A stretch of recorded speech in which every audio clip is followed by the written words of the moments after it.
மீனவர் சமுதாயத்தை பழங்குடியினர் பட்டியலில் சேர்க்க பிரதமரிடம் நேரில் வலியுறுத்தியதாக சட்டப்பேரவையில் முதலமைச்சர் செல்வி ஜெயலலிதா தெரிவித்துள்ளார்.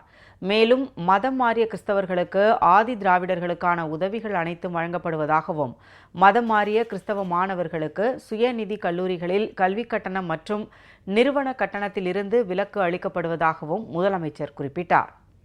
மீனவர் சமுதாயத்தை பழங்குடியினர் பட்டியலில் சேர்க்க வேண்டும் என்ற கோரிக்கையை மாண்புமிகு உறுப்பினர் முன்வைத்தார். ஏற்கனவே நான் பதவியேற்றவுடன் டெல்லியில் பாரத பிரதமரை சந்தித்த போது நேரில் இந்த கோரிக்கையை அவரிடம் கொடுத்திருக்கிறேன் என்பதை நினைவூட்ட விரும்புகிறேன்.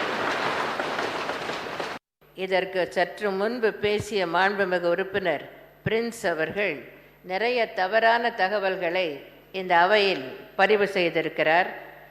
அவர் மதம் மாறிய கிறிஸ்தவர்களுக்கு ஆதி திராவிடர்களுக்கு வழங்கப்படுவது போல் சலுகைகள் வழங்கப்படுவதில்லை, மறுக்கப்படுகிறது, வழங்கப்பட வேண்டும் என்ற கோரிக்கையை இங்கே வைத்தார்.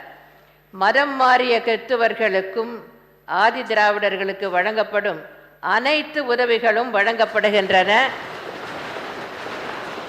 உதாரணத்திற்கு கொள்கை விளக்க குறிப்பு பக்கம் 7 சிறப்பு உதவித்தொகை பற்றி தெரிவிக்கப்பட்டுள்ளது என்பதை சுட்டிக்காட்ட விரும்புகிறேன்.